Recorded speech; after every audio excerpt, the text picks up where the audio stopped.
de faire devrait l'emporter sur le pouvoir de dire. Jean Thierry, FIM FM, Talk Politique, la une politique. Merci de votre fidélité. 17h passées de 34 minutes. Vous êtes dans Talk Politique et nous sommes ensemble jusqu'aux portes de 18h. Comme je le disais, nous recevons à bâton rompu de Talk Politique de ce mardi, Dr Faya Milimono. Bonsoir docteur, bienvenue. Bonsoir à tous. Son micro. Règle le micro. Son micro n'est pas ouvert. Je vais laisser la latitude à Emmanuel Milimono de poser la question à Dr Faya. Ça va être une histoire de Milimono. Vas-y, Emma. Alors, la question fondamentale aujourd'hui, docteur, qui fait débat, c'est celle relative au chronogramme de la transition.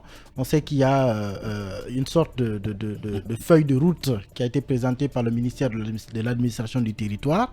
Et le président de la transition est venu coller 39 mois comme proposition à cette feuille de route. Vous, en tant que, d'abord, acteur politique, mais aussi responsable d'une coalition, comment est-ce que vous jugez d'abord ce chronogramme? Bon, les choses ne se sont pas agencées un peu comme vous le dites, parce que c'est vrai, il y a eu la présentation par le ministre de l'administration du territoire des chantiers qui devront être abordés durant cette période transitoire. Nous étions tous là, c'était au Palais Mohamed V. Et il a été demandé à toutes les coalitions de travailler là-dessus, chacune de proposer un délai. La coalition que je dirige, la CPR, a passé toute une journée au siège du Bloc libéral pour passer au peigne fin chacun des chantiers. D'abord, il fallait se poser la question en quoi ceci est pertinent durant cette période transitoire, du recensement général de la population, recensement administratif à vocation d'état civil, le recensement électoral, l'élaboration de la nouvelle constitution. Donc, nous avons commencé d'abord par examiner la pertinence, n'est-ce pas, de ces chantiers pour cette période transitoire. Et nous avons trouvé que si nous voulons vraiment partir du bon pied, nous devons commencer par le recensement général de la population et de l'habitat. On se rappelle, nous étions dans l'opposition, j'ai encore dans les mains toutes les déclarations que nous avons faites à la suite de la sortie des résultats du recensement général de la population en 2014, qu'on avait jugé catastrophique. Je peux vous rappeler, pour rafraîchir la mémoire de certains auditeurs qui nous écoutent, Kaloum avait été crédité à avoir 62 000 habitants. Kaloum. Mais de l'autre côté, les élections sur le recensement électoral avaient crédité Kaloum de 60 000 habitants. Une différence de 2000. De 2000 habitants. Ça, c'est une proportion que ne trouve nulle part dans le monde. Donc, on a vu qu'il y a des préfectures dont la population, n'est-ce pas, est passée... Oui, mais docteur, excusez-moi, avant de vous laisser partir, s'il y a une différence de 2000, si le recensement électoral indique qu'il y a 60 000 habitants, alors que celui général indique qu'il y a 62 000, c'est que la différence de 2000 peut être des enfants qui ne sont pas des électeurs. Écoutez, en Guinée, la population guinéenne, on sait, la majorité, c'est des enfants. Elle est jeune. Elle est jeune, très jeune. La majorité est jeune. C'est des enfants. Donc, c'est comme quand on nous a présenté en 2020 un fichier électoral de 8 millions d'électeurs pour 11 millions d'habitants. Ça, ce n'est vu nulle part dans le monde. Okay. Donc, nous avons critiqué ça. On a planifié le développement sur la base de ces faux chiffres. Aujourd'hui, nous avons des problèmes. Il y a des régions aujourd'hui où nous avons des écoles qui ne sont pas ouvertes parce qu'il y a peu d'élèves. Vous comprenez? Par contre, il y a des régions où il y a des enfants qui n'ont pas de tableau banc, qui n'ont même pas de classe. Alors, si nous voulons fonder notre développement sur des chiffres réels, il faut que nous reprenions cela. Sans compter que nous, à la CPR, en allant dans cette période transitoire, nous nous sommes dit la constitution actuelle doit changer fondamentalement. Je vais m'arrêter sur un seul aspect pour dire que le recensement général de la population sera indispensable. quand vous prenez... Donc vous êtes de ceux-là qui estiment qu'il ne faut pas attendre 2024 pour un autre recensement général de la population. Non, on n'en a pas besoin. Écoutez, il y a... Parce que c'est dit, il faut 10 ans. Et le dernier, c'est en 2014. Oui, la Guinée n'a eu que 3 recensements depuis son indépendance. Oui, mais il faut préciser que même si on devait le faire en 2024, le processus démarre 2 ans avant. 2 ans avant. Donc en 2022, obligatoirement. On est largement en retard. On est déjà en retard. Justement. Dans ce cas, il n'est pas obligatoire qu'il se termine en 2022. C'est ça la différence. Non, mais si on le démarre en 2022, il se termine en 2024. Elle ne va pas se Obligatoirement. terminer en 2022 quand on commence en 2022. Si nous voulons que le travail soit très bien fait. Alors, et on peut faire, j'allais venir sur les changements que nous sommes en train déjà de préparer. Pour élire les députés dans notre pays, on dit qu'il y a 114 députés, n'est-ce pas? Les 2 tiers de ces députés, c'est des gens qu'on peut considérer tomber du ciel. Il suffit d'être un ami du président d'un parti politique, il y a des électeurs, vous pouvez vous retrouver à l'Assemblée et ne même pas savoir qu'est-ce qu'il faut faire là. Vous n'êtes connecté à aucun milieu de la Guinée. Vous ne savez même pas où Koya se trouve. Est-ce que les gens mangent du thau à Koya ou bien ils mangent du tobogi à Macenta? Vous voulez qu'on retire cette liberté-là aux partis politiques? Il faut qu'on ait des députés qui soient attachés à des localités dont ils sont l'expression des besoins. Comment on peut y arriver? On peut y arriver en changeant complètement les choses. Au lieu que nous ayons 76 députés qui sont élus sur une liste nationale, on peut, sur la base d'un bon recensement de la population et de l'habitat, dire, et parce que j'allais mentionner la deuxième disparité qui n'est pas, qui ne rend pas justice à certaines localités, parce que quand vous prenez Kaloum avec 62 000, en considérant qu'il y a 62 000 habitants à Kaloum, au même moment, on indique qu'à Matoto, il y a 500 et quelques mille. Matoto est représenté par une personne et Kaloum par une personne. Tout ça constitue des disparités qui sont incompatibles avec un principe fondateur de la République qui est l'égalité en droit et en devoir. Tout cela doit être rabattu pour dire, si nous reprenons le recensement général de la population, on trouve que l'Abbé a une population qui lui permet d'avoir 3 députés et que Kaloum a une population qui lui permet d'avoir un député, eh bien, il y aura des listes qui seront élaborées au niveau des circonscriptions. Il y aura des listes de 3, de 4, de 5, dépendamment de la population. On peut donc arriver, n'est-ce pas, à une législature dont les gens savent qu'est-ce qu'ils viennent défendre là. Sinon, on ne défend rien. Est-ce que vous êtes de ceux-là qui pensent qu'au sortir de cette transition, il faudra qu'on ait un régime parlementaire, genre que le Premier ministre il soit issu de la majorité parlementaire à l'Assemblée nationale? Est-ce que vous êtes de ceux-là, que le président il soit... Non, je ne suis pas pour un régime parlementaire parce que c'est un régime, on ne connaît pas, souvent quand les gens disent des choses, ils ne savent pas comment fonctionnent les régimes parlementaires. Prenez un peu l'Angleterre, c'est un régime parlementaire. Prenez un peu l'Italie, c'est un régime parlementaire. Pour un pays pauvre comme la Guinée, un régime parlementaire, c'est un régime d'instabilité en soi. Prenez le cas de l'Israël. À chaque fois qu'il y a une majorité qui se dégage contre le Premier ministre, il faut reprendre les élections.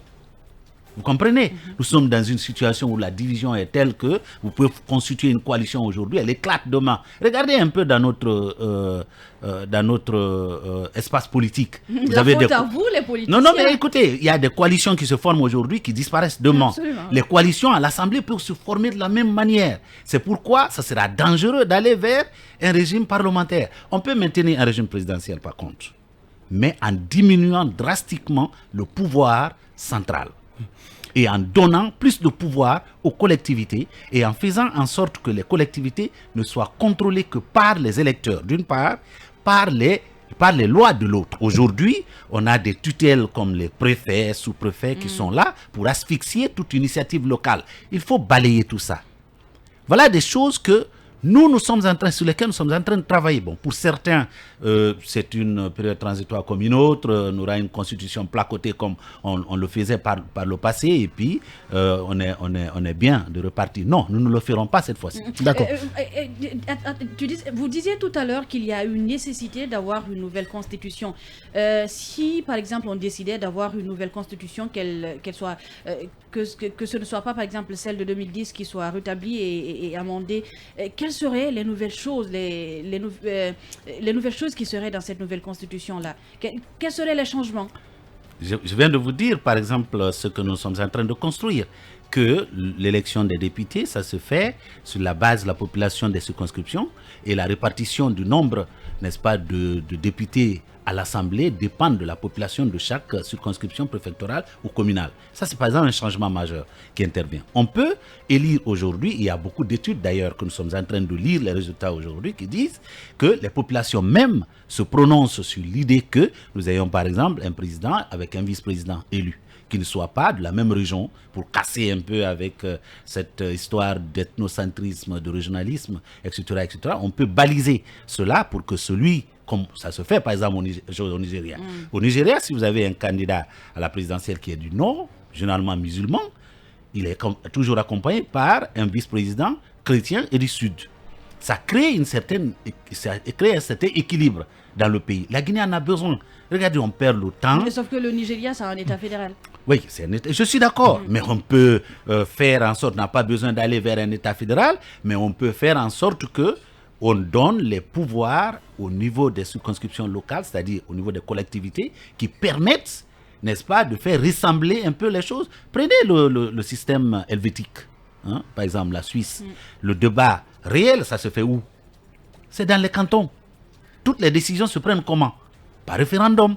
Si vous avez une circonscription comme Kaloum, pourquoi vous pouvez impliquer les populations même à la prise de décisions importantes.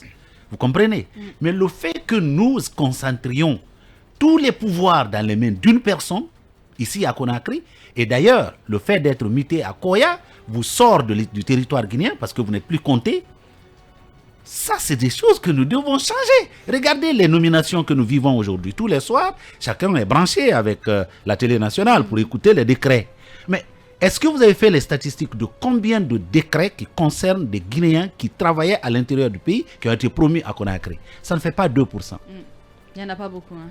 Donc, en fait, il faut que l'on arrête de gérer la Guinée comme on est en train de la gérer maintenant. C'est pourquoi, au moment où certains sont dans la contestation, nous sommes en train de travailler à proposer des choses pour faire avancer ce pays. Est-ce que vous travaillez aussi sur un parlement à 2 chambres? Bien entendu. C'est une des hypothèses sur lesquelles nous sommes en train de travailler. On peut effectivement avoir 2 chambres, un Sénat et une Assemblée. C'est nécessaire d'avoir un Sénat ici? C'est possible. C'est nécessaire. On peut le faire sur des bases. On peut avoir un Sénat à équilibre égal entre les 4 régions ou les 5 régions. Justement, en parlant de ces régions, il y a des hypothèses qui sont en train de se dégager aujourd'hui, qu'il faudrait qu'il y ait une alternance du pouvoir à travers les différentes régions, c'est-à-dire que les candidatures viennent même des différentes régions, sauf que si, par exemple, si c'est la Basse-Guinée qui gère la présidence pendant 2 quinquennats, les prochains quinquennats, que ce soit une autre région. Quel est votre point de vue là-dessus? Écoutez, aujourd'hui, je crois que nous devons mettre tout sur la table. Il ne doit pas y avoir de tabou. Il faut bien qu'on arrive à la conclusion que 64 ans, le système n'a pas marché. Ça n'a contribué qu'à nous diviser. Ça n'a contribué qu'à exacerber les injustices. Ça n'a contribué qu'à, si vous voulez, la corruption généralisée, etc., etc. Aujourd'hui, si nous voulons faire repartir la Guinée sur de nouvelles bases, il faudrait qu'on fasse travailler notre cerveau. Et pour cela, tous les modèles doivent être sur la table, qu'on les étudie, qu'on fasse ressortir les points forts, les points faibles, pour que quand nous prenons la décision, ça soit à l'avantage de notre pays. Alors, il y a quand même, d'ailleurs, une mission de la CEDEAO qui est attendue à Conakry, et c'est la question sur laquelle je voulais qu'on parle justement, les menaces de sanctions qui guettent la Guinée. Une mission est attendue et il se trouve que le chronogramme que le président a proposé, qui n'est pas encore bien entendu validé, pourrait fortement être en tout cas contesté par la CEDEAO. Comment aujourd'hui justement sortir de cet engrenage de sanctions qui menace la Guinée du point de vue de la CEDEAO et de la communauté internationale? Je crois que si la CEDEAO veut retrouver la stabilité en son sein, il ne faut pas que la CEDEAO vienne en Guinée ou parte au Mali ou au Burkina Faso avec l'idée d'imposer quelque chose. Pour le moment, ce sont des discussions qui sont annoncées. Chaque pays a des réalités. La Guinée est à sa 3e période transitoire. Les deux premières périodes ont été un échec. Si nous sommes à la 3e, c'est parce que les 2 premières n'ont pas réussi. Alors cette fois, donnons le temps pour que nous puissions faire les choses très bien. La CEDEAO il faut qu'on insiste là-dessus. Moi, je me suis pleinement impliqué lorsque nous luttions contre, n'est-ce pas, la falsification de la Constitution ici pour un 3e mandat. J'ai été à Abuja. J'ai rencontré le ministre des Affaires étrangères du Nigeria. J'ai rencontré le président de la commission de la CEDEAO. Je sais les mots que les uns et les autres ont utilisés par rapport à ce qui s'est développé à Conakry. Nous avons été voir la Cour de justice de la CEDEAO, qui est un instrument important dans les mains de la CEDEAO pour faire dire, n'est-ce pas, les dispositions des traités et des protocoles additionnels. Qu'est-ce que cette Cour a fait? Absolument rien, jusqu'à ce que la crise se soit créée. Pour ceux qui ont assisté à la dernière rencontre que le FNDC a eue avec la délégation de la CEDEAO, c'était la dame ghanéenne qui dirigeait la délégation de la CEDEAO. J'ai dit à la dame ce jour, j'ai dit, si vous continuez à soutenir, ça c'était à quelques jours des élections de 2020. J'ai dit, quand la crise que vous êtes en train de contribuer à créer se déclenche en Guinée, nous allons vous empêcher d'atterrir. Parce que finalement, vous allez venir en sapeur-pompier alors que vous auriez contribué vous-même à créer la crise. Aujourd'hui, nous ne sommes pas dans la dynamique de leur opposer quelque chose de ce genre, mais nous demandons à la CEDEAO de maturer. De maturer. Ça, c'est extrêmement important. Et finalement, lorsqu'on regarde les chantiers qui attendent les Guinéens et la Guinée, notamment en cette période transitoire, et lorsqu'on regarde toutes les propositions qui sont en train d'être faites, est-ce que les 39 mois proposés par le CNRD, le président de la transition, sont suffisants ou il nous faut encore plus? Au moins. Moi, je pense que c'est. Faut pas qu'il tire à long. Je pense que c'est très raisonnable parce que nous-mêmes, au niveau de la CPR, quand nous avons étudié les 10 chantiers et nous avons essayé d'estimer le temps pour la mise en œuvre de chaque chantier, nous sommes arrivés à une addition de 36 mois, ce qui faisait exactement les 3 mois. Y compris les 8 mois déjà écoulés?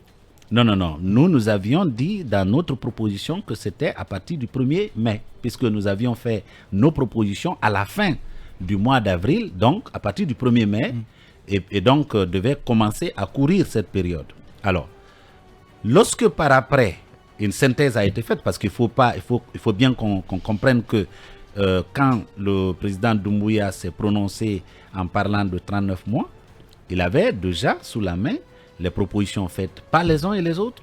Et on a montré un peu la fourchette. Certains ont proposé 15 mois, d'autres ont 18 mois, 30 mois, 36 mois, plus de 40 mois, etc. etc. C'est finalement la synthèse qu'on a trouvée, 39 mois. 39 mois. Je crois que si on se met au travail, c'est raisonnable. Alors un mot rapidement sur Alpha Condé qui est considéré très souffrant, très malade.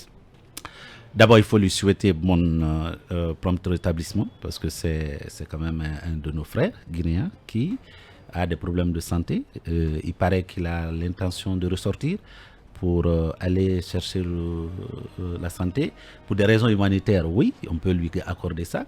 Mais il faut insister, comme ce qu'on a toujours dit, c'est une honte pour notre pays que nos chefs d'État, après 10 ans, après 20 ans à la tête de notre pays, soient obligés d'aller ailleurs pour trouver la santé. Ça veut dire qu'ils se prononcent eux-mêmes sur le bilan, de leur bilan de santé de notre pays. Ça veut dire qu'ils n'ont pas laissé un hôpital qui peut leur donner à eux la santé. Ça veut dire qu'il n'y a pas d'hôpital en Guinée pour donner de la santé aux Guinéens. On doit lutter contre ça. On doit sortir de cette honte-là. En une phrase avant de rendre l'antenne, quels sont aujourd'hui vos rapports avec le CNRD, notamment le président de la transition? Il se dit que vous êtes de ceux-là qui chuchotent à l'oreille de Mamadi Doumbouya.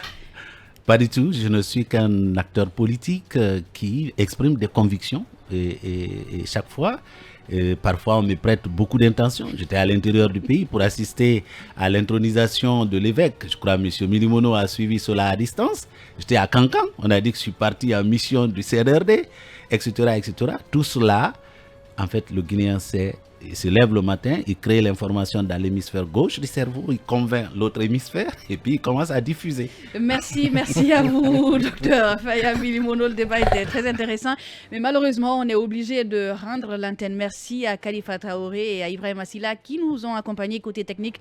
Restez avec nous tout de suite, c'est Film Soir avec Mohamed Kava.